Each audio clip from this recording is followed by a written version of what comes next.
Hi friends, welcome to Naveen tips and tricks. This is Naveen Guduri. ఈ రోజు మనం ఇండియన్ హిస్టరీలో చాలా ఇంపార్టెంట్ టాపిక్ జాతీయ ఉద్యమంలో గాంధీ యుగం సంబంధించి ఈ మోడర్న్ హిస్టరీలో ఈ టాపిక్ అనేది చాలా ఇంపార్టెంట్. ఏ ఎగ్జామ్ తీసుకున్నా మీకు మోడర్న్ హిస్టరీకి సంబంధించి జాతీయ ఉద్యమం నుంచి క్వశ్చన్స్ అనేవి ఎక్కువగా అడుగుతారు. ముఖ్యంగా గాంధీ యుగం సంబంధించి ప్రశ్నలు అనేది 5 లేదా 10 మార్కులు, 5 నుంచి 10 మార్కులు అడుగుతారు. సబ్ ఇన్స్పెక్టర్ ఆఫ్ పోలీస్ ఎగ్జామ్లో కానీ, కానిస్టేబుల్ ఎగ్జామ్లో కానీ 5 ప్రశ్నలు కానీ 10 ప్రశ్నలు కానీ అడుగుతారు. కేవలం గాంధీ యుగం సంబంధించి ఇవి వరుసగా ఆర్డర్ వైజ్గా మీకు సిరీస్ ఆఫ్ ఈవెంట్స్ వస్తూ ఉంటాయి. ఏమేమి సంఘటనలు జరిగాయనేవి వస్తూ ఉంటాయి. అలాంటివి మీకు ఈజీగా ఇమేజెస్ ద్వారా కేవలం ఒక చిత్రం ద్వారానే ఎలా గుర్తుపెట్టుకోవాలి, మైండ్లో మీకు ఒక్కసారి చూస్తే గుర్తుండే విధంగా ఈ వీడియోలో మీకు ఎక్స్ప్లెయిన్ చేస్తానండి. కాబట్టి వీడియోని మాత్రం అస్సలు స్కిప్ చేయకండి. చాలా ఇంపార్టెంట్. మీకు 100 పేజీల సమాచారాన్ని ఈ వీడియోలో మీకు హాఫ్ అన్ అవర్లోనే ఎక్స్ప్లెయిన్ చేసే విధంగా, మీకు మైండ్లో ఫిక్స్ అయ్యే విధంగా చెప్తాను. కాబట్టి వీడియో నచ్చితే మాత్రం నేను మీ నుంచి ఎక్స్పెక్ట్ చేసేది కేవలం లైక్ మాత్రమే. వీడియో నచ్చితే మాత్రం లైక్ చేయండి. లైక్ బటన్ పక్కన హైప్ ఉంటుందండి, హైప్ చేయండి. అదేవిధంగా ఇంకెవరైనా మొదటిసారిగా మన ఛానల్ చూసిన వారైతే సబ్స్క్రైబ్ చేసుకోండి, పక్కన ఉన్న బెల్ ఐకాన్ క్లిక్ చేసుకోండి. నేను ఏ వీడియో పెట్టినా మీకు నోటిఫికేషన్ వస్తుందండి.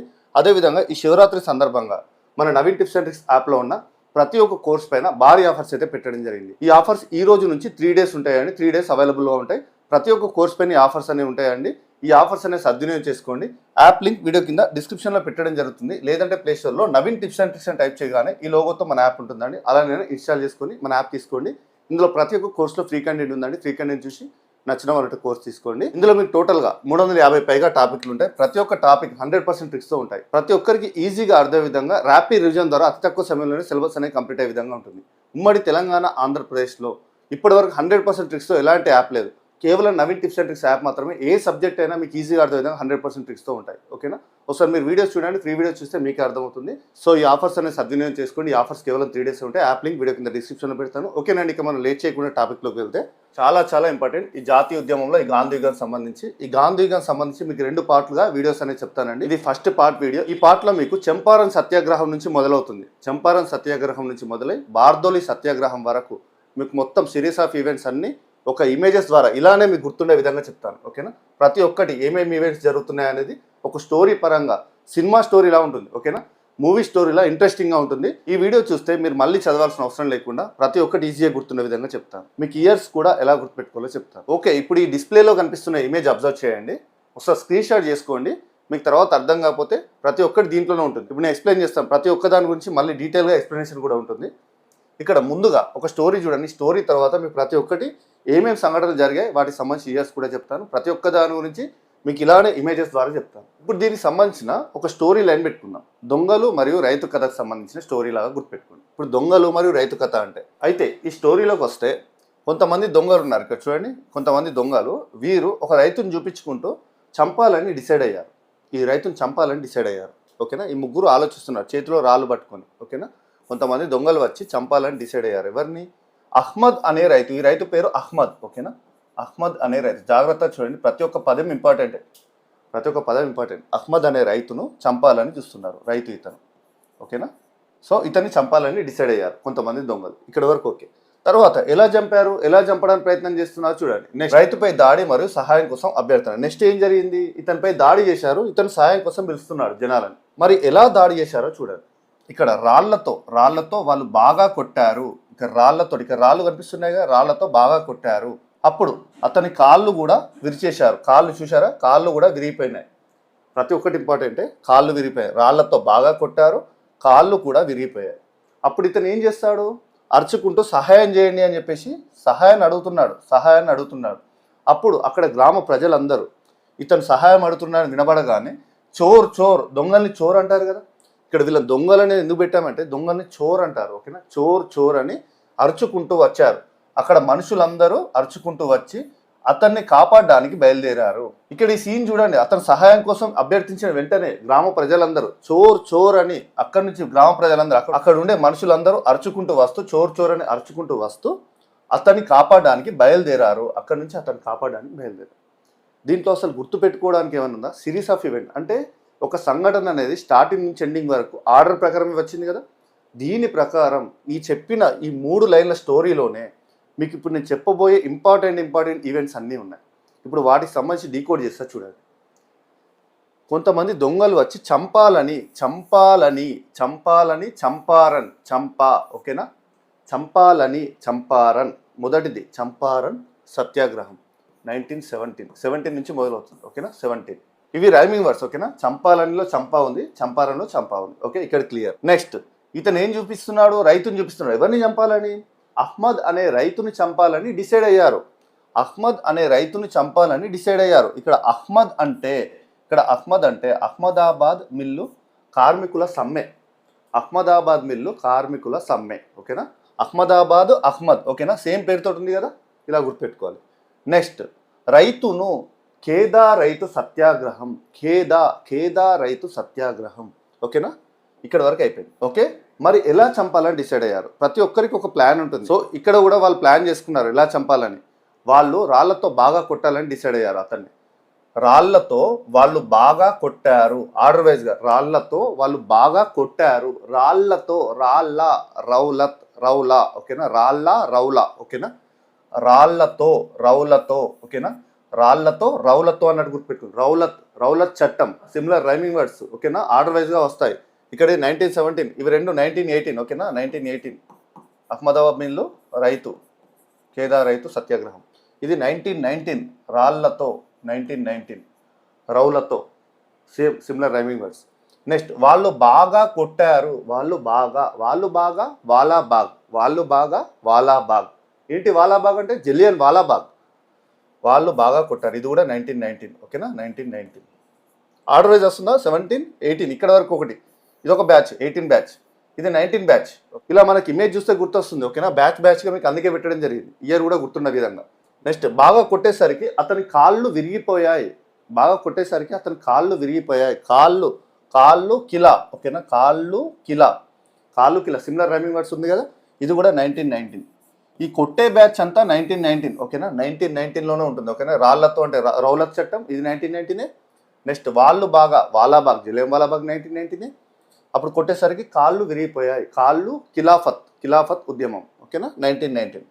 అయితే ఇప్పటి నుంచి నెక్స్ట్ ఇక్కడ వరకు అయిపోయింది ఒక బ్యాచ్, 1919 బ్యాచ్. నెక్స్ట్ సహాయం కోసం అభ్యర్థిస్తున్నాడు. 20 ఇక్కడ సహాయం చేయండి అని అభ్యర్థిస్తున్నాడు. సహాయ నిరాకరణ ఉద్యమం. నెక్స్ట్ అప్పుడు సహాయం కోసం అభ్యర్థిస్తున్నాడు కాబట్టి అక్కడ ఉన్న ప్రజలందరూ ఇది చూస్తూ పాపం అతన్ని కొడుతున్నారని చెప్పేసి వీళ్ళందరూ దొంగలు కదా, దొంగలు ఏమంటారు? చోర్ అంటారు కదా. చోర్ అని అరుస్తున్నారు. చోర్ అని అరుస్తూ అతన్ని కాపాడడానికి బయలుదేరారు. చోర్ 2 సార్లు వచ్చింది కదా, 2 సార్లు చోర్ 2 సార్లు వచ్చింది కాబట్టి 22. ఓకేనా, 1922 చౌరీ చౌరా సంఘటన.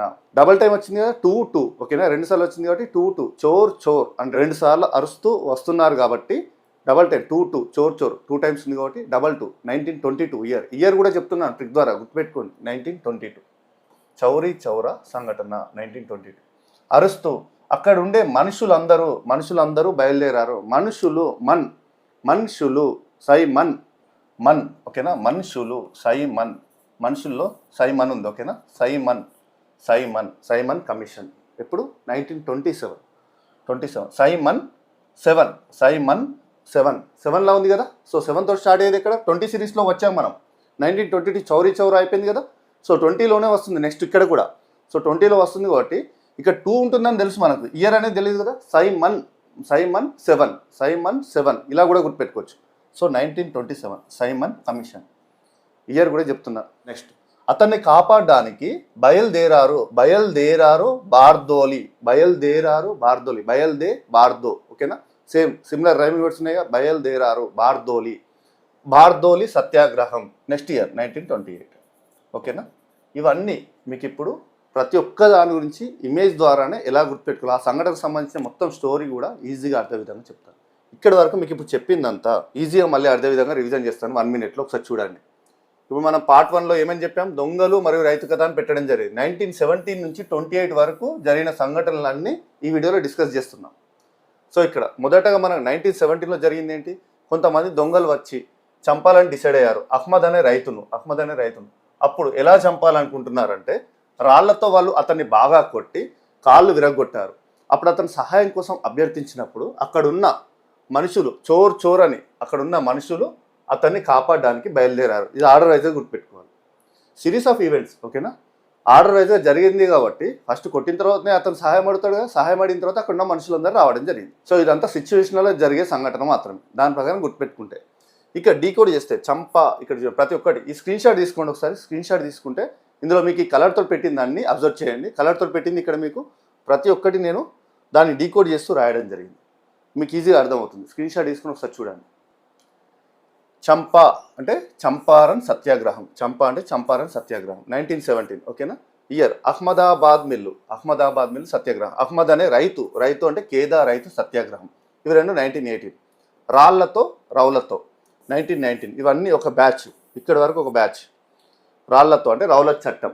నెక్స్ట్ వాళ్ళు బాగా వాలాబాగ్, జలియం వాలాబాగ్ సంఘటన 1919. నెక్స్ట్ కాళ్ళు బాగా విరిచేలా కొట్టారు, కాళ్ళు విరగొట్టారు, కాళ్ళు ఖిలాఫత్ ఉద్యమం, ఇక్కడ వరకు 1919 అయిపోయింది. నెక్స్ట్ సహాయం కోసం అభ్యర్థిస్తున్నాడు, 20 మందిని సహాయం చేయమని అభ్యర్థిస్తున్నాడు. ఆ ఊర్లో 20 మంది ఉన్నారు సహాయం చేయడానికి, ప్రజలను గుర్తుపెట్టుకున్నా చాలు. 20 మంది అంటే సహాయ నిరాకరణ ఉద్యమం, సహాయ నిరాకరణ 20లో, ఓకేనా.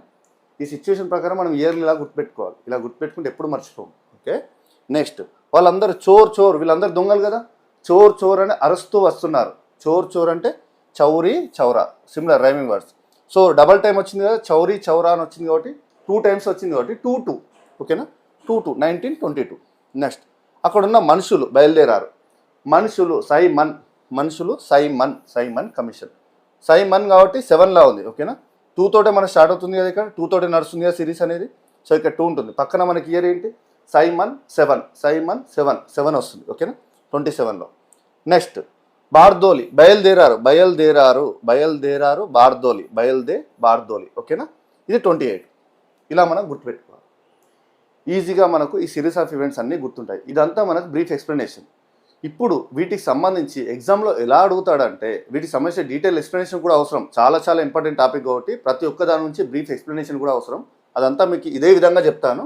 అయితే ఎగ్జామ్లో ఈ పార్ట్ వరకు ఎలాంటి ప్రశ్నలు అడుగుతాడంటే ఆర్డర్ వైజ్ వరుస క్రమంలో ఈ సిరీస్ ఆఫ్ ఈవెంట్స్ని అమర్చండి అని చెప్పేసి క్వశ్చన్స్ ఎక్కువగా అడుగుతాడు. ఈ టైప్ అడుగుతాడు క్వశ్చన్స్. ఇవన్నీ అక్కడక్కడ ఇస్తాడు. ఈ మనకి ఈవెంట్స్ అనేది అక్కడక్కడ ఇచ్చి ఇవన్నీ దేని తర్వాత ఏది జరిగింది అని వరుస క్రమంలో అమర్చండి అని ఆప్షన్స్ ఇస్తాడు. ఇప్పుడు ఈ సిరీస్ ఆఫ్ ఈవెంట్స్ మీకు గుర్తుంటే, ఈ సంఘటనలు అన్నీ గుర్తుంటే మీరు అది ఆర్డర్ వైజ్గా పెట్టగలుగుతారు కదా ఈజీగా. దేని తర్వాత ఏది వచ్చిందని కూడా చెప్పగలుగుతారు. ఇయర్స్తో సహా కూడా మీకు ట్రిక్స్ ద్వారా ఎక్స్ప్లెయిన్ చేయడం జరిగింది. ఇయర్స్ అవసరం లేకపోయినా కూడా మీరు గుర్తుపట్టగలుగుతారు కదా, దేని తర్వాత ఏది జరిగిందని కూడా గుర్తుపట్టగలుగుతారు కదా. ఇప్పుడు ఫస్ట్ చంపాలని డిసైడ్ అయ్యారు, చంపారంతో స్టార్ట్ అవుతుంది, ఓకేనా. చంపారంతో స్టార్ట్ అవుతుంది. ఎవరిని, ఒక మనిషి ఉంటాడు అహ్మద్ అనే రైతు, అహ్మదాబాద్ మిల్లు, ఓకేనా. అహ్మదాబాద్ మిల్లు సత్యాగ్రహం. ఆయన రైతు, ఆయన ఎవరు, ఆయన రైతు కాబట్టి రైతు, కేదార్ రైతు సత్యాగ్రహం. సో వాళ్ళు ఎలా చంపారు, ప్లాన్ వేసుకుంటారు. రాళ్లతో వాళ్ళు బాగా కొట్టి, కాళ్ళు విరిచేలా కొట్టి, ఇవన్నీ ఆర్డర్ వైజ్ వస్తాయి కదా మీకు ఈవెంట్స్ అని, ఇలా గుర్తుపెట్టుకోవాలి, ఓకేనా. ఇప్పుడు ప్రతి ఒక్క దాని గురించి డీటెయిల్ ఎక్స్ప్లెనేషన్ చూద్దాం. మొదటగా చంపారన్ సత్యాగ్రహం సంబంధించి చూడండి, 1917. ఇప్పుడు ఇప్పటివరకు చెప్పినవన్నీ మీ ప్రతి ఒక్కటి డీటెయిల్గా ఇమేజ్ ద్వారా చెప్తాను. అయితే చంపారన్ సత్యాగ్రహం సంబంధించి ఇక్కడ ఇమేజ్ జాగ్రత్తగా చూడండి. ఈ ఇమేజ్లో మీకు ఏం కనిపిస్తుంది, ఈవెంట్స్, అసలు చంపారన్ సత్యాగ్రహం ఏం జరిగింది, అసలు దేని గురించి జరిగింది అనేది మొత్తం ఈ యొక్క చిత్రంలోనే ఉంటుంది, ఓకేనా. ఇప్పుడు దానికి సంబంధించిన ఎక్స్ప్లెయిన్ చేస్తాను చూడండి. అసలు ముందుగా ఈ స్టోరీ స్టార్ట్ అయింది ఇక్కడ ఈ ఇమేజ్ ద్వారా చూడండి. వీళ్ళు రైతులు ఏం చేస్తున్నారు, ఇక్కడ నీలి మందు పంట పండిస్తున్నారు. నీలి కలర్లో ఇక్కడ పంట ఉంది, ఓకేనా. నీలి మందు పంట పండిస్తున్నారు. ఆ నీలి మందు పంట పండించడంతో ఈ సమస్య అనేది స్టార్ట్ కావడం జరిగింది. మరి నీలి మందు పంట ఎక్కడ పండిస్తున్నారు, బీహార్లో బీహార్లోని చంపారన్ అనే ప్రాంతంలో అక్కడ తీన్ కతియా విధానం అనేది అమల్లో ఉంది. తీన్ కతియా అంటే పేరులోనే తీన్ అని ఉంది. ఇప్పుడు ఒక భూమి ఉందండి, ఒక భూమిలో 4 పార్ట్లు ఉన్నాయనుకోండి. 4 పార్ట్లో 1 2 3 4, ఈ 4 పార్ట్లో ఈ 3 పార్ట్లు నీలి మందు పంట పండించాలని చెప్తారు. నీలి మందు పంట పండించాలని రైతుకున్నది 4 పార్ట్ల భూమి అయితే 4 వంతుల భూమి ఉన్న దగ్గర 3 వంతులు నువ్వు నీలి మందు పంటనే పండించాలని చెప్పేసి షరతులు ఉంటాయి. దాన్ని తీన్ కతియా విధానం అని అంటారు. తీన్ కతియా, ఓకేనా, తీన్ కతియా. అయితే ఇది చాలా అన్యాయం కదా. ఇప్పుడు అతనికి ఉన్న భూమిలో 3 భాగాలు నీలి మందు పంట పండించేసి వాళ్ళకి ఇవ్వాలి. అలాంటప్పుడు పాపం వాళ్ళు ఎలా బతుకుతారు, ఉన్న ఒక భాగం నుంచి ఎలా బతుకుతారు. సో ఇలాంటి దారుణాన్ని రాజ్ కుమార్ శుక్లా అని అతను చూశాడు. అతను లక్నో వ్యక్తి, లక్నోలో ఉన్న రాజ్ కుమార్ శుక్లా ఈ దారుణాన్ని చూసి పాపం వాళ్ళ గురించి ఆలోచించి గాంధీ గారి దగ్గరికి వెళ్తాడు. రాజ్ కుమార్ శుక్లా గారు గాంధీ గారి దగ్గరికి వెళ్ళి ఈ పంట గురించి మొత్తం ఎక్స్ప్లెయిన్ చేశాడు. ఇక్కడ బీహార్లో చంపారన్ ప్రాంతంలో తీన్ కతియా విధానం అమల్లో ఉంది సార్, ఇక్కడ నీలి మందు పంట పండిస్తున్నారు, రైతులకు ఉన్న 4 పార్ట్లో 3 పార్ట్లు ఆ పంట పండిస్తున్నారు, వీళ్ళంతా చాలా కష్టాలలో ఉన్నారని చెప్పేసి ఎక్స్ప్లెయిన్ చేస్తే, దీనికోసం మీరు దయచేసి రండి సార్, ఉద్యమం చేయండి సార్, మీరు వస్తే మాకు మద్దతు ఇస్తే ఈ కష్టాల నుంచి వీళ్ళని విముక్తి చేయొచ్చు అని చెప్పేసి బతిమలాడుతున్నారు. ఇక్కడ వరకు ఓకేనా? ఇక్కడ వరకు ఫస్ట్ స్టెప్. తర్వాత గాంధీ ఏం చేశాడంటే, అతని ఫ్రెండ్ ఉన్నాడు బాబు రాజేంద్ర ప్రసాద్, బాబు మనం వెళ్దాం పదా అని చెప్పేసి ఇద్దరు బయలుదేరారు. అక్కడికి బీహార్కి చంపారన్ ప్రాంతానికి వెళ్దాం పదా అని చెప్పి గాంధీ, బాబు రాజేంద్ర ప్రసాద్ ఇద్దరు కలిసి, ఫ్రెండ్స్ ఇద్దరు కలిసి బయలుదేరారు. అయితే మార్గ మధ్యమంలో ఇక్కడ పోలీసులు గాంధీని అడ్డుకున్నారు, గాంధీని బాబు రాజేంద్ర ప్రసాద్ని అడ్డుకున్నారు. అప్పుడు గాంధీ ఏం చేశాడు, అక్కడే కూర్చొని నిరసన చేస్తున్నారు. ఇదంతా తెలుసుకొని గాంధీ గారు మన కోసం వస్తే పోలీసులంతా అతన్ని అడ్డుకున్నారని చెప్పేసి, అతను గాంధీ గారు రోడ్డు మీదే ఉన్నారని చెప్పేసి ప్రజలు తెలుసుకొని ప్రజలందరూ తండోపతండాలుగా వచ్చేసరికి ఈ ప్రజల మద్దతు, ఇతను ప్రజల వద్ద ఉన్న ఫ్యాన్ ఫాలోయింగ్ చూసేసి ఈ నిషేధాన్ని రద్దు చేశారు. పోలీసు రద్దు చేసి మీరు వెళ్ళండి సార్ అని చెప్పేసి పంపించేశారు. అప్పుడు గాంధీ గారు వెళ్ళేసి వాళ్ళతో మాట్లాడి తీన్ కథియా విధానం, విచారణ కమిటీతో మాట్లాడి ఈ తీన్ కథియా విధానం అనేది రద్దు చేయడం జరిగింది, రద్దు చేయించడం జరిగింది. ఓకేనా? అప్పుడు తీన్ కథియా విధానం అనేది పూర్తిగా రద్దు జరిగి ప్రజలందరూ హ్యాపీగా ఉన్నారు. ఇది చంపారన్ సత్యాగ్రహం. అర్థమైందా? ఇది చిన్న స్టోరీలానే ఉంది కదా, సినిమా స్టోరీలానే. ఇలా చదువుకుంటే ఎప్పుడైనా మర్చిపోతామా? ప్రతి ఒక్కటి ఈజీగా మీకు సిరీస్ ఆఫ్ ఈవెంట్ చూడండి. ఇక్కడ మొదటగా ఇక్కడ ఈ ఫోటోలో నీలిమందు పంట పండిస్తున్నారు, ఉన్న 4 వంతులలో 3 భాగాలు పండిస్తున్నారు తీన్ కథియా విధానం ద్వారా. ఈ పద్ధతి అనేది చాలా దారుణం కాబట్టి రాజ్ కుమార్ శుక్లా చూశాడు లక్నో నుంచి. రాజ్ కుమార్ శుక్లా చూసేసి వీళ్ళ నుంచి ఈ బాధ నుంచి విముక్తి చేయాలని చెప్పేసి గాంధీ గారిని బతిమిలాడడం జరిగింది. సార్ ఇక్కడ వీళ్ళ పరిస్థితి ఇలా ఉంది అని చెప్పేస్తే గాంధీ అతని ఫ్రెండ్ అయిన బాబు రాజేంద్ర ప్రసాద్ తీసుకొని వెళ్ళి అక్కడ బీహార్లో చంపారన్ ప్రదేశానికి వెళ్ళారు.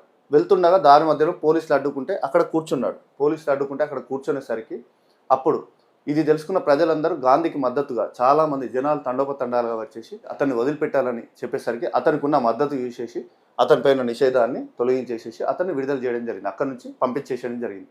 పంపిస్తే అక్కడ ఉన్న పెద్దవాళ్ళతో మాట్లాడి విచారణ కమిటీతో మాట్లాడి ఈ తీన్ కథియా విధానం అనేది దగ్గరుండి రద్దు చేయించడం జరిగింది. ఇది స్టోరీ, చంపారన్ స్టోరీ. ఓకేనా? నెక్స్ట్ అదేవిధంగా అహ్మదాబాద్ మిల్స్ కార్మికుల సమ్మె. నెక్స్ట్ 1917 చంపారన్ అయిపోయింది. నెక్స్ట్ అహ్మదాబాద్ మిల్లు కార్మికుల సమ్మె చాలా ఇంపార్టెంట్. చూడండి అసలు అహ్మదాబాద్ మిల్లులో ఏం జరిగింది, కార్మికులు ఎందుకు సమ్మె చేశారు? జీతాల కోసం. కార్మికులు ఎప్పుడు సమ్మె చేస్తారండి? జీతాల కోసమే సమ్మె చేస్తారు. వాళ్ళు కష్టపడతారు, ఎంత కష్టపడాలో అంత కష్టపడతారు, తగిన వేతనం కోసం మాత్రం అడుగుతారు. కావాల్సినంత వేతనం మాత్రం వాళ్ళకి ఇవ్వాల్సిందే, ఎందుకంటే కష్టానికి తగ్గ ఫలితం అయితే ఎవరికైనా ఉండాలి కదా. సో ఇక్కడ రైతుల సమస్య కూడా అదే. ఏంటి అంటే మిల్ కార్మికులకు తక్కువ వేతనాలు ఇస్తున్నారు, ఈ మిల్లులో పనిచేసే కార్మికులకు తక్కువ వేతనాలు ఇస్తున్నారు. అయితే అప్పుడు వీళ్ళందరూ, ఈ మిల్లు కార్మికులందరూ వెళ్ళి అక్కడ జీతాలు పెంచమని, వేతనాలు పెంచమని అభ్యర్థించారు. అప్పుడు మేము జీతాలు పెంచమని చెప్పేసి తిరస్కరించారు. వీళ్ళు అభ్యర్థించినా మేము పెంచమని చెప్పేసి తిరస్కరించేసరికి అయితే అప్పటికి మన హీరో ఉన్నాడు. చంపారన్ సత్యాగ్రహంలో అక్కడికి వెళ్ళి వాళ్ళ తీన్ కథియా విధానం రద్దు చేసి అప్పటికి ఫ్యాన్స్ ఫాలోయింగ్ బాగుంది కదా గాంధీకి. సో ఇప్పుడు మన సొల్యూషన్ ఏంటి? గాంధీ దగ్గరికి వెళ్ళాలి. సో వీళ్ళు గాంధీని ఆశ్రయించారు. కార్మికులందరూ గాంధీ దగ్గరికి వెళ్ళారు. సార్ మా సమస్య ఇది అని చెప్పుకున్నారు. సార్ మాకు జీతాలు పెంచట్లేదు, వేతనాలు పెంచట్లేదు అంటే కార్మికుల కోసం మొట్టమొదటిసారిగా నిరాహార దీక్ష చేశాడు గాంధీజీ. ఇక్కడ ఇంపార్టెంట్ పాయింట్ ఏంటంటే ఎగ్జామ్లో ఎక్కువగా అడిగే ప్రశ్న, గాంధీజీ మొట్టమొదటిసారిగా నిరాహార దీక్ష చేసిన సంఘటన ఎక్కడ అని అంటాడు. చంపారన్ సత్యాగ్రహం ముందుంది కదా అని చెప్పేసి చంపారన్ పెట్టద్దు. ఓకేనా? సిరీస్ ఆఫ్ ఈవెంట్స్లో మొదటగా వచ్చేసి చంపారన్ సత్యాగ్రహం, కానీ సెకండ్ అహ్మదాబాద్ మిల్లు కార్మికుల సమ్మెలోనే గాంధీజీ మొట్టమొదటిసారిగా నిరాహార దీక్ష చేశాడు. చూడండి, భారతదేశంలో మొట్టమొదటిసారిగా గాంధీ నిరాహార దీక్ష చేసింది అహ్మదాబాద్ మిల్లు కార్మికుల సమ్మె. చాలా చాలా ఇంపార్టెంట్ ఈ పాయింట్, చాలాసార్లు ఎగ్జామ్లో అడిగారు. ఓకేనా? సో దీంతో జోక్యం చేసుకొని వీళ్ళు కార్మికులు అడిగేసరికి మొదటిసారిగా నిరాహార దీక్ష చేశారు. సమ్మెకు మద్దతుగా నిరాహార దీక్ష చేపట్టారు. అప్పుడు ఫలితంగా వాళ్ళకి జీతాలు అనేది పెంచడం జరిగింది. ఎంత పెంచారు? 35% వేతనం అనేది పెంచడం జరిగింది. విజయం సాధించారు కార్మికులు. ఓకేనా? 35% హైక్ కార్మికులకు పెంచడం జరిగింది జీతం అనేది. ఇది మనకు అహ్మదాబాద్ మిల్స్ కార్మికుల సమ్మె. ఈ ఇమేజ్ ద్వారా మొత్తం కంప్లీట్గా దీంట్లో పిక్చర్ ద్వారా ఈజీగా గుర్తుపెట్టుకోవచ్చు. నెక్స్ట్ ఖేదా రైతు ఉద్యమం. ఖేదా రైతు ఉద్యమం అంటే ఏంటి? రైతు ఉద్యమం రైతులకు సంబంధించి ఉద్యమం ఉంటుంది. ఇది కూడా రైతులకు సంబంధించిన స్టోరీ. ఇది కూడా చాలా సింపుల్గా ఉంటుంది. చూడండి, ఇక్కడ మీరు జాగ్రత్త చూడండి ఈ ఇమేజ్ అనేది. ఇక్కడ ఏంటి, ఇక్కడ గుజరాత్లోని ఖేదా అనే జిల్లాలో, ముఖ్యంగా గుజరాత్లోని ఖేదా అనే ప్రాంతం గుజరాత్లో ఉంటుంది. గుజరాత్. ఓకేనా? గుజరాత్లోని ఖేదా అనే జిల్లాలో పంటలు అనేది సరిగా పండటం లేదు. మొత్తం చూడండి, ఇక్కడ రైతు తల పట్టుకొని చూస్తున్నారు, పంటలే వండట్లేదు. మరి ఇలాంటి పరిస్థితులలో వాళ్ళకే పంట వండట్లేదు, రైతులే పంట వండక తల పట్టుకొని ఉంటున్నారు డబ్బులు లేక. అలాంటి సమయంలో కూడా శిస్తు అనేది వసూలు చేయడం జరుగుతుంది. శిస్తు వసూలు చేస్తున్నారు. ఎంత అన్యాయం అది. అసలే వాళ్ళకు ₹1 రావట్లేదు, పంటలే వండట్లేదు, శిస్తు వసూలు చేయడం జరుగుతుంది. వారి దగ్గర నుంచి శిస్తు వసూలు చేస్తున్నారని ఈ అన్యాయాన్ని భరించలేక అప్పుడు మోహన్ లాల్ పాండ్యా ఏం చేస్తున్నాడంటే, మోహన్ లాల్ పాండ్యా, సార్ ఇది అన్యాయం సార్, వాళ్ళకే పంట వండట్లేరు, మీరు శిస్తు అడుగుతున్నారు, ఈ శిస్తు మాఫీ చేయండి సార్ అని బ్రిటిష్ వారిని అడిగితే బ్రిటిష్ వారు మేము చేయం పో అని చెప్పేసి తిరస్కరించారు మోహన్ లాల్ పాండ్యా. మనకున్న హీరో ఎవరు? ఇక్కడ మన హీరో ఎంటర్ అవుతాడు. వీళ్ళకున్న ఒకే ఒక ఆప్షన్ ఎవరు? గాంధీ. ఇప్పటి వరకు రెండు సక్సెస్ అయ్యాయి ఏంటి? చంపారన్, అదేవిధంగా అహ్మదాబాద్ మిల్లులకు సంబంధించి కార్మికులకు సంబంధించిన సమ్మె. ఇప్పుడు వాళ్ళకున్న అప్పటికే జనాలలో పూర్తి మద్దతు, ఫ్యాన్ ఫాలోయింగ్ బాగుంది గాంధీకి అప్పటికే. సో ఇప్పుడు మోహన్ లాల్ పాండ్యా ఎక్కడికి వెళ్తారు దీని సమస్యను పరిష్కరించడానికి? సో మోహన్ లాల్ పాండ్యా అభ్యర్థించాడు గాంధీని దయచేసి మీరు రండి సార్ ఇక్కడ ప్రాబ్లం ఇది, రైతుల పంటలే పండట్లేదు, వాళ్ళ దగ్గర అసలు వాళ్ళే కష్టాలలో ఉన్నారు, అయినా శిస్తు అనేది వసూలు చేస్తున్నారు, ఈ శిస్తు మాఫీ కోసం మీరు రండి సార్, వాళ్ళ కోసం మీరు పోరాడండి సార్, ఈ మాఫీ అనేది లేకుండా చేయండి సార్, శిస్తు మాఫీ చేయండి సార్ అని చెప్పేసి అతన్ని అభ్యర్థించగా ఉద్యమం అనేది ప్రారంభించాడు. సో గాంధీ ఎంటర్ అయ్యాడంటే అది సక్సెస్ అయినట్టు. ఇక్కడ గాంధీ యుగంలో గాంధీ ఎంటర్ అయ్యాడు. ఇంకా గాంధీ ఎంటర్ అయ్యాడంటే ఉద్యమం ప్రారంభించాడంటే విజయవంతమైంది. ఓకేనా? రైతుల డిమాండ్లు అనేది నెరవేరాయి. అప్పుడు శిస్తు మాఫీ అనేది జరిగింది. శిస్తు అనేది కట్టాల్సిన అవసరం లేకుండా వీళ్ళు సక్సెస్ కావడం జరిగింది, విజయం సాధించారు. ఓకేనా? రైతులకు సంబంధించి ఇది కేదా రైతు ఉద్యమం. నెక్స్ట్ రౌలత్ చట్టం మరియు జలియన్ వాలాబాగ్ సంఘటన చాలా చాలా ఇంపార్టెంట్. ఇవి రెండు, రౌలత్ చట్టం మరియు జలియన్ వాలాబాగ్ సంఘటన, రెండు 1919లోనే జరగడం జరిగింది. ఈ రౌలత్ చట్టంను బేస్ చేసుకునే జలియన్ వాలాబాగ్ సంఘటన అనేది జరగడం జరిగింది. ఈ చట్టంలో ఏముంది అసలు, ఏంటి చట్టం సంబంధించి ఏంటి అనేది ఇప్పుడు చూడండి, ఈ ఇమేజ్లో మీకు అర్థమవుతుంది. అయితే అప్పటి గవర్నర్ జనరల్ 1919 అప్పుడు బ్రిటిష్ గవర్నర్ జనరల్ ఎవరంటే లార్డ్ చేమ్స్ఫర్డ్. అయితే ఈ లార్డ్ చేమ్స్ఫర్డ్ ఏం చేశాడంటే రౌలత్ చట్టం అనేది అమల్లోకి తీసుకొచ్చాడు. అయితే దీనికి నిరసనగా గాంధీజీ బంద్, హర్తాల్ అనేది ప్రకటించడం జరిగింది. దీనికి సంబంధించి బంద్ అనేది ప్రకటించారు, హర్తాల్ అంటారు. ఓకేనా? సో ఇది విజయవంతమైంది. అయితే ఈ ఉద్యమ తీవ్రత ఈ బంద్ ప్రభావం అంతా అమృత్సర్లో ఎక్కువగా ఉంది, పంజాబ్లోనే అమృత్సర్లో ఎక్కువ ఉంది. మరి ఈ అమృత్సర్లో ఉన్న నాయకులు ఎవరు? ఇద్దరు నాయకులు ఉంటారు, వీళ్ళు చాలా ఇంపార్టెంట్. సత్యపాల్ మరియు సైఫుద్దీన్ కిచ్లు వీళ్ళిద్దరు నాయకులు అనేది చాలా ఇంపార్టెంట్. వీళ్ళిద్దరు ఇక్కడ ఉండే నాయకులు, వీళ్ళిద్దరికి యూత్ ఫాలోయింగ్ అనేది బాగుంది, యువత మద్దతు చాలా ఉంటుంది. ఓకేనా? యువత మద్దతు. వీళ్ళిద్దరిని అరెస్ట్ చేశారు, బ్రిటిష్ వారు అరెస్ట్ చేశారు. అప్పుడు ఇంకా ఉద్రిక్తత అనేది మారుతుంది కదా. వీరి అరెస్టును నిరసిస్తూ ఒక సమావేశాన్ని ఏర్పాటు చేశారు. ఏప్రిల్ 13 ఏప్రిల్ 13న హంసరాజ్ ఆ సమయంలో ఏప్రిల్ 13న బైశాఖి వేడుకలు జరుగుతున్నాయి. ఆ సమయంలో ప్రజలందరికీ పిలిపించాడు. ఈ నిషేధాజ్ఞలు లేవు, తొక్కలేదు, ఏం లేదు. వీళ్ళు నిషేధాజ్ఞలు ఎన్నో పెడతారు, రౌలత్ చట్టం లేదు, ఏం లేదు, బయటికి సభలు సమావేశాలు జరపొద్దని చెప్పారు కదా, అలాంటి నిషేధాజ్ఞలు ఏం లేవు, అవన్నీ ఉల్లంఘించండి. మీరందరూ ప్రజలు, మన నాయకులు అక్కడ అరెస్ట్ చేశారు, నాయకులను అరెస్ట్ చేశారు, ఇక్కడ సైఫుద్దీన్ కిచ్లు, సత్యపాల్ని అరెస్ట్ చేశారు, మీరందరూ రండి అని చెప్పేసి ఒక సభ ఏర్పాటు చేసుకున్నారు. జలియన్ వాలాబాగ్ దగ్గర ఒక సభా సమావేశాన్ని ఏర్పాటు చేసుకున్నారు. ఆ సమయంలో పంజాబ్ గవర్నర్ ఎవరున్నారు? మైకేల్ ఓడయర్ ఉన్నాడు. మిలిటరీ ఆఫీసర్ ఎవరు? General Dyer. వీరిద్దరి పేరు చాలా ఇంపార్టెంట్, గుర్తుపెట్టుకోండి. ఆ సమయంలో Punjab governor Michael O'Dwyer, military officer general Dyer. ఇద్దరు డయ్యర్లే. ఓకేనా? డయ్యర్లు, వీళ్ళిద్దరు దయ్యాలు. ఓకేనా? గుర్తుపెట్టుకోండి. వీళ్ళిద్దరితో ఇదంతా స్టార్ట్ అయింది. జలియన్ వాలాబాగ్ దగ్గర వీళ్ళు సభా సమావేశం అనేది ఏర్పాటు చేసుకున్నారు.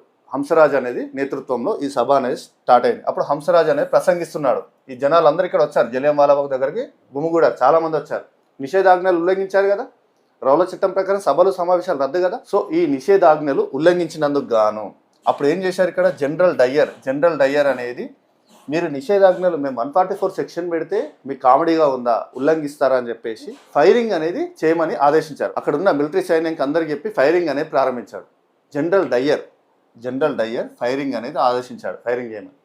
పాపం వాళ్ళందరూ చాలా మంది చనిపోయారు అక్కడ జలియన్ వాలాబాగ్ దగ్గర. ఇక్కడ మృతుల సంఖ్య బ్రిటిష్ వారు ఏం చెప్తున్నారంటే 389 మంది చచ్చిపోయారని చెప్పారు, రిపోర్ట్ ఇచ్చారు. కానీ ఐఎన్సీ ప్రకారం ఐఎన్సీ ఏం నివేదిక ఇచ్చింది? 1000 మందికి పైగా మృతులు ఉన్నారని చెప్పింది. ఈ కాల్పులలో 1000 మందికి పైగా చనిపోయారని చెప్పింది. ఇంతమంది చనిపోయారు కదా, ఇంతమంది చనిపోయినందుకు కారణం ఈ జనరల్ డయ్యర్ మైకేల్ ఓడయర్ కదా. ఇంత దారుణం చేశారు, 1000 మందికి పైగా చనిపోయారు. ఓకేనా? ఈ ఫైరింగ్లో 1000 మందికి పైగా అక్కడే చనిపోయారు. వాళ్ళు ఏం చేశారంటే అక్కడ ఉన్న తాళాలన్నీ, ఆ చిన్న సందు ఉంటుంది జలియన్ వాలాబాగ్ వెళ్ళే మార్గంలో చిన్న దారి ఉంటుంది, ఆ చిన్న దారికున్న ఆ దారిని మొత్తం క్లోజ్ చేసేసి అక్కడ ఉన్న బౌండరీ అంతా క్లోజ్ చేసేసి మొత్తం ఫైరింగ్ స్టార్ట్ చేశారు. వాళ్ళు ఎక్కడ కూడా పారిపోకుండా ఉండకుండా చేసేసి అందరినీ కాల్చి చంపేశారు. చాలా దారుణం ఇది. 1000 మంది పైగా చనిపోయారు. అయితే దీన్ని నిరసిస్తూ అప్పటికి రవీంద్రనాథ్ ఠాగూర్కి ఒక బిరుదు ఇచ్చారు బ్రిటిష్ వారు. సర్ నైట్హుడ్ అనే బిరుదు ఇచ్చారు.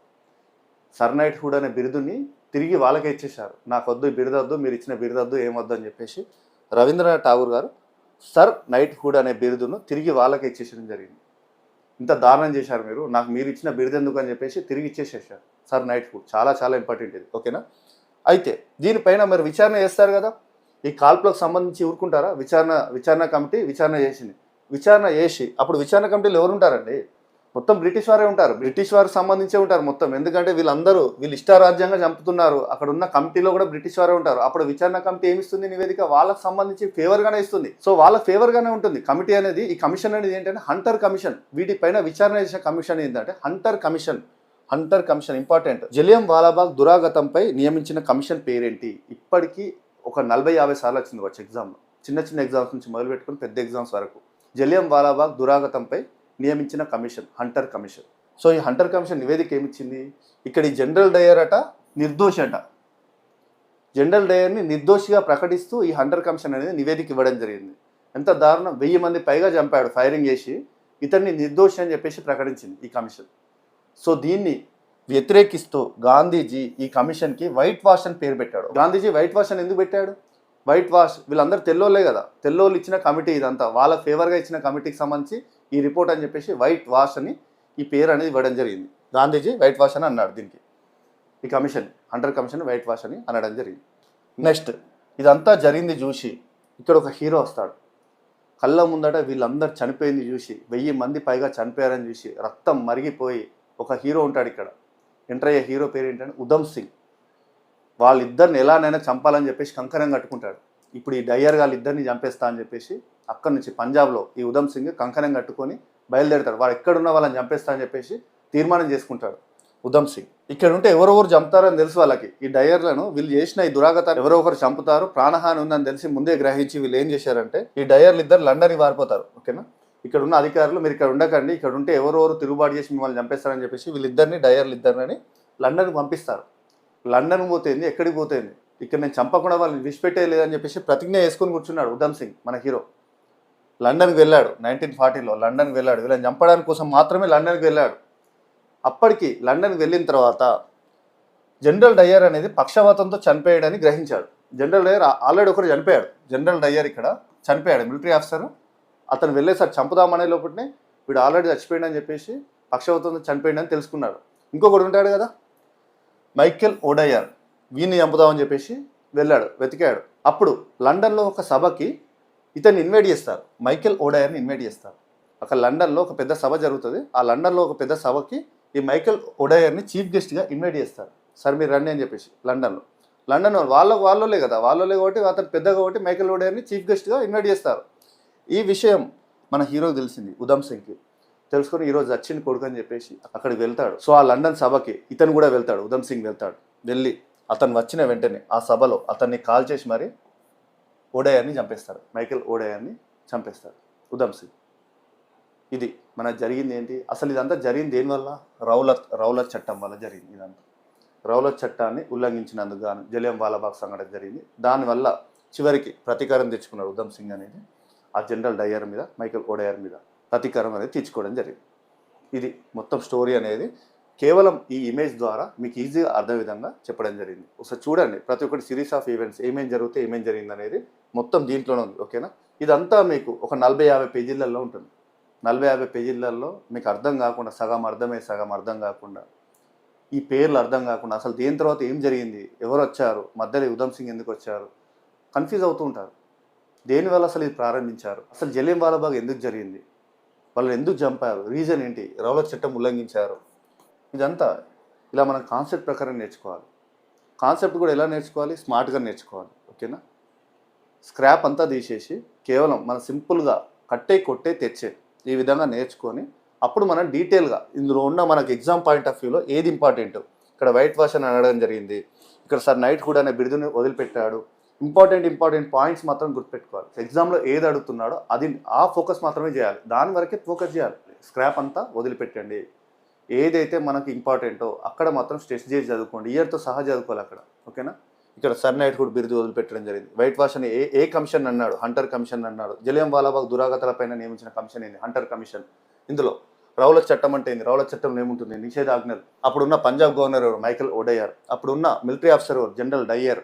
అప్పుడు ఆ ప్రసంగం అనేది ఎవరు చేశారు? హంసరాజ్. ఇవన్నీ మీకు ప్రతి ఒక్కటి ఏవేవి ఇంపార్టెంట్ అవి చదువుకోవాలి. ఓకేనా. మరి అమృత్సర్లో ఉన్న ఇద్దరు నాయకులు ఎవరు? పంజాబ్లో ఉన్న అమృత్సర్లో ఉన్న ఇద్దరు నాయకులు ఎవరు? సైఫుద్దీన్ కిచ్లు, సత్యపాల్. ఇలా మనకు ప్రతి ఒక్కటి ఇంపార్టెంట్ పాయింట్స్ అన్ని దీంట్లోనే ఉన్నాయి. ఓకేనా. ఇవన్నీ చూడండి. నెక్స్ట్, ఖిలాఫత్ ఉద్యమం. మరి ఖిలాఫత్ ఉద్యమం అంటే ఏంటి? ఇది కూడా 1919లోనే జరిగింది. ఖిలాఫత్, ఖలీఫాల పునరుద్ధరణ కోసం జరిగిన ఉద్యమం. ఖలీఫాలు అంటే ఎవరు? మత పెద్దలు. ముస్లిం యొక్క మత పెద్దలు ఖలీఫాలని ఉంటారు. ఓకేనా. వీరే మత పెద్దలుగా ఉంటారు. అయితే బ్రిటిష్ వారు ఈ ఖలీఫా పదవిని రద్దు చేసి టర్కీని ముక్కలుగా చేశారు. టర్కీని ముక్కలు విడగొట్టారు. ఓకేనా. ఈ ఖలీఫా పద్ధతిని రద్దు చేసి టర్కీని ముక్కలుగా చేయడం జరిగింది. అయితే ప్రపంచ ముస్లింల ఏకీకరణకు పిలుపు. అప్పుడు ఏం చేస్తారు? ముస్లింలు అందరూ ఏకమయ్యి ఈ ఖలీఫా పునరుద్ధరణ చేసి మా ఖలీఫా పదవిని మాకే ఇవ్వాలని చెప్పేసి అన్నారు. అప్పుడు ఖలీఫా ఎవరున్నారు? అబ్దుల్ మజీద్ II. అప్పుడున్న ఖలీఫా అబ్దుల్ మజీద్ II, గుర్తుపెట్టుకోండి. ఓకేనా. అయితే ముస్లింలందరూ, ప్రపంచ ముస్లింలందరూ ఒకటయ్యారు కదా. అప్పుడు ఈ ఉద్యమ తీవ్రత అనేది ఇండియా కూడా పాకింది, ఇండియా కూడా వ్యాప్తి చెందింది. మరి ఇండియాలో ఇక్కడ ఖలీఫా ఉద్యమాన్ని విస్తృతంగా ప్రచారం చేసిన ఇద్దరు నాయకులు ఎవరు అంటే, ఆ ఇద్దరు బ్రదర్స్ ఎవరంటే మహ్మద్ అలీ, షౌకత్ అలీ. అలీ బ్రదర్స్ మహ్మద్ అలీ, షౌకత్ అలీ. వీరిద్దరూ ఈ ఖలీఫా ఉద్యమాన్ని ఇండియాలో విస్తృతంగా ప్రచారం చేయడం జరిగింది. ఓకేనా. ఇండియాలో ఉద్యమాన్ని ప్రారంభించారు. వీరి వల్ల కాలేదు. ఎంత చేసినా కూడా ఉద్యమం అనేది తీవ్ర స్థాయికి వెళ్ళడం లేదు, ఉద్యమం అనేది బలంగా మారటం లేదని చెప్పేసి ఇక్కడ మన హీరో ఉంటారు. మన హీరో ఎంటర్ కావాల్సిందే. ఉద్యమం అనేది బలంగా కావాలంటే ఆల్రెడీ ప్రీవియస్ హిస్టరీ ఉంది, రికార్డు ఉంది. ఏదైనా ఉద్యమం చేస్తే అన్నీ సక్సెస్ అవుతున్నాయి కాబట్టి గాంధీ దగ్గరికి వెళ్తారు వీళ్ళు, అలీ బ్రదర్స్. అయ్యా గాంధీ గారు, మేము ఇక్కడ మా ఖలీఫా పునరుద్ధరణ కోసం మేము పోరాడుతున్నాం, మీరు దయచేసి నాయకత్వం వహించి మా ఉద్యమాన్ని సక్సెస్ చేయండి అని చెప్పేసి ఇక్కడ గాంధీ గారిని అభ్యర్థిస్తారు. అప్పుడు గాంధీ ఈ ఖలీఫా పునరుద్ధరణ కోసం ఈ ఉద్యమాన్ని అనేది చేపట్టడం జరుగుతుంది. వాళ్ళ కోసం గాంధీ అనేది స్టాండ్ తీసుకోవడం జరుగుతుంది. అప్పుడు జనాలు చాలా ఫాలోయింగ్, ఇంకా ఉద్యమ వ్యాప్తి అనేది తీవ్రంగా పెరిగిపోయింది. చాలా మంది ప్రజల మద్దతు ఉండేసరికి ఇదే సమయంగా భావించి గాంధీజీ సహాయ నిరాకరణ ఉద్యమాన్ని ప్రారంభిస్తాడు. సహాయ నిరాకరణ ఉద్యమానికి నాంది పలికినది ఏంటి అంటే ఖలీఫాల పునరుద్ధరణ కోసం అతను చేపట్టిన ఉద్యమం మాత్రమే, ఖిలాఫత్ ఉద్యమంలో అతను చేపట్టిన ఉద్యమంలో భాగంగా ఈ ప్రజలు అనేది మద్దతు ఎక్కువ ఇచ్చేసరికి ఇదే అనువుగా భావించి సహాయ నిరాకరణ ఉద్యమం అనేది ప్రారంభించడం జరిగింది. గాంధీ 1920లో సహాయ నిరాకరణ ఉద్యమం అనేది ప్రారంభించడం జరిగింది. ఇక్కడ 1919 ఖిలాఫత్ ఉద్యమంలో భాగంగా ఈ ప్రజల మద్దతు చూసి సహాయ నిరాకరణ ఉద్యమం అనేది ప్రారంభించడం జరిగింది 1920లో. విదేశీ వస్తువుల బహిష్కరణ కానీ, పన్ను చెల్లింపుల నిరాకరణ కానీ చాలా వరకు ఈ సిరీస్ ఆఫ్ ఈవెంట్స్ ఉంటాయి సహాయ నిరాకరణ ఉద్యమంలో భాగంగా. అయితే నెక్స్ట్ వచ్చేసి చౌరీ చౌరా సంఘటన జరుగుతుంది. చౌరీ చౌరా సంఘటన, బార్దోలి తీర్మానం. చౌరీ చౌరా సంఘటన అంటే ఈ చౌరీ చౌరా సంఘటన జరగడంతో ఈ గాంధీ సహాయ నిరాకరణ ఉద్యమాన్ని ఆపేస్తాడు. అసలు చౌరీ చౌరా సంఘటన అంటే ఏంటి? చౌరీ చౌరా సంఘటన ఎప్పుడు జరిగింది? చౌరీ చౌరా 2 times వచ్చింది కాబట్టి 22. ఓకేనా.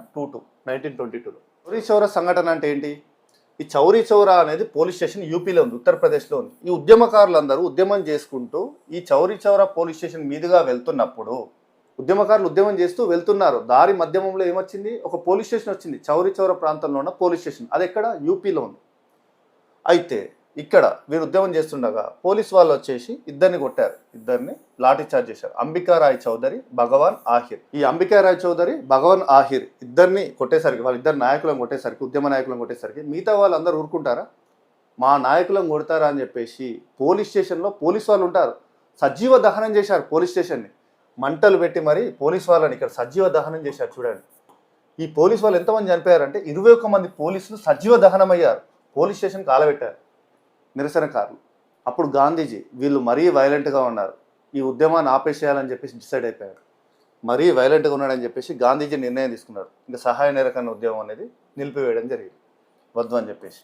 వీళ్ళు మరీ ఎవరు చెప్పే పరిస్థితులు కూడా వినేలా లేరు అని చెప్పేసి ఉద్యమం అనేది ఆపేశారు. ఈ పోలీస్ స్టేషన్ని తగలబెట్టిన తర్వాత డిసైడ్ చేసుకున్నది అప్పుడు సహాయ నిరాకరణ ఉద్యమాన్ని ఆపేయడం జరిగింది. ఏ సంఘటన తర్వాత సహాయ నిరాకరణ ఉద్యమము నిలిపివేయడం జరిగింది? చౌరీ చౌరా సంఘటన. ఇలా మనం కాన్సెప్ట్ ప్రకారం నేర్చుకుంటే ఎప్పటికి గుర్తుంటుంది. ఓకేనా? నెక్స్ట్, అప్పుడు తీర్మానం చేశాడు, బార్దోలి తీర్మానం. ఈ తీర్మానంతో అధికారికంగా ఆగిపోయింది. ఏంటి? ఈ సహాయ నిరాకరణ ఉద్యమం అనేది అధికారికంగా ఆగిపోవడం జరిగింది. 1922 ఫిబ్రవరి 11న ఈ బార్దోలి తీర్మానంతో ఈ సహాయ నిరాకరణ ఉద్యమం అనేది అధికారికంగా ఆగిపోవడం జరిగింది. ఇది మనకు జరిగిన సంఘటనలు. ఇలా మనం గుర్తుపెట్టుకుంటే ఇంకెప్పుడైనా మర్చిపోతామా? సినిమా స్టోరీలా ఒక్కొక్క సినిమా స్టోరీలా ఉంది. కాన్సెప్ట్ అనేది ఈజీగా స్మార్ట్ వేలో చదువుకొని గుర్తుపెట్టుకుంటే ఇందులో ప్రతి ఒక్క పేర్లు కూడా గుర్తుంటాయి. ఇయర్ వైజ్గా కూడా మీకు ఎలా గుర్తుపెట్టుకోవాలో చెప్పాను. స్టార్టింగ్ నుంచి మొదలుకొని మీకు చంపారన్ సత్యాగ్రహం నుంచి మొదలుకొని ఇప్పుడు బార్దోలి వరకు ఈజీగా ప్రతి ఒక్కటి ఇమేజ్ ద్వారానే చెప్పడం జరిగింది. ఇంకా దీని కంటిన్యూషన్లో నెక్స్ట్ ఇంపార్టెంట్ పార్ట్ ఉంటుంది, సెకండ్ పార్ట్ ఉంటుంది. అది చాలా ఇంపార్టెంట్. స్వాతంత్రం వచ్చే వరకు నెక్స్ట్ కంటిన్యూషన్ పార్ట్లో ఇక్కడ నుంచి మొదలుకొని స్వాతంత్రం వచ్చే వరకు నెక్స్ట్ పార్ట్లో మీకు కంప్లీట్గా ఇదే విధంగా చెప్తాను. సో నేను మీ నుంచి ఎక్స్ప్రెస్ చేసే కేవలం లైక్ మాత్రమే. చాలా కష్టపడి ఈ ఇమేజెస్ ద్వారా మీకు అర్థమయ్యే విధంగా ఈజీ వేలో మీకు చెప్పడం జరుగుతుంది. కాబట్టి వీడియో నచ్చితే మాత్రం ప్లీజ్ లైక్ చేయండి, షేర్ చేయండి మీ ఫ్రెండ్స్కి. లైక్ బటన్ పక్కన హైప్ ఉంటుందండి, వీడియోని హైప్ చేయండి.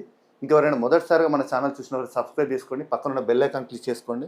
అదేవిధంగా ఈ శివరాత్రి సందర్భంగా మన నవీన్ టిప్స్ అండ్ ట్రిక్స్ యాప్లో ఉన్న ప్రతి ఒక్క కోర్స్ పైన భారీ ఆఫర్స్ అయితే పెట్టడం జరిగింది. ఈ ఆఫర్స్ అనేవి కేవలం 3 days ఉంటాయండి. ఈ ఆఫర్స్ అనేది సద్వినియోగం చేసుకోండి. యాప్ లింక్ అనేది వీడియో కింద డిస్క్రిప్షన్లో పెట్టడం జరుగుతుంది, లేదంటే ప్లే స్టోర్లో నవీన్ టిప్స్ అండ్ ట్రిక్స్ అని టైప్ చేయగానే ఈ లోగోతో మన యాప్ ఉంటుందండి. అలానైనా ఇన్స్టాల్ చేసుకొని మన యాప్ తీసుకోండి. ఇందులో మీకు టోటల్గా 350 పైగా టాపిక్లు ఉంటాయి. ప్రతి ఒక్క టాపిక్ ఇదే విధంగా 100% ట్రిక్స్తో ప్రతి ఒక్కరికి ఈజీగా అర్థం విధంగా ఉంటుంది. ర్యాపిడ్ రివిజన్ ద్వారా అతి తక్కువ సమయంలో సిలబస్ అనేది కంప్లీట్ అయ్యే విధంగా ఉంటుంది. ఇది ఎలాంటి ఎగ్జామ్స్కైనా, ఆంధ్రప్రదేశ్లో నిర్వహించే ఎగ్జామ్స్ కానీ, తెలంగాణలో నిర్వహించే ఎగ్జామ్స్ కానీ, సెంట్రల్ గవర్నమెంట్ జాబ్ సంబంధించి కానీ, SSC CGL, SSC CHSL bank exam సంబంధించి కానీ, police constable, sub inspector of police, DSC exam సంబంధించి కానీ, ఎలాంటి ఎగ్జామ్స్కైనా కానీ సపరేట్గా ఏ కోర్స్ సంబంధించి ఆ కోర్స్ అనేది ప్రిపేర్ చేయడం జరిగింది. ప్రతి ఒక్క కోర్సులో ఫ్రీ కంటెంట్ ఉందండి. ఫ్రీ కంటెంట్ చూసి నచ్చిన కోర్స్ తీసుకోండి. యాప్ లింక్ వీడియో కింద డిస్క్రిప్షన్లో ఉంది. నెక్స్ట్ వీడియోలో కలుద్దాం. Thank you friends. Thank you for watching.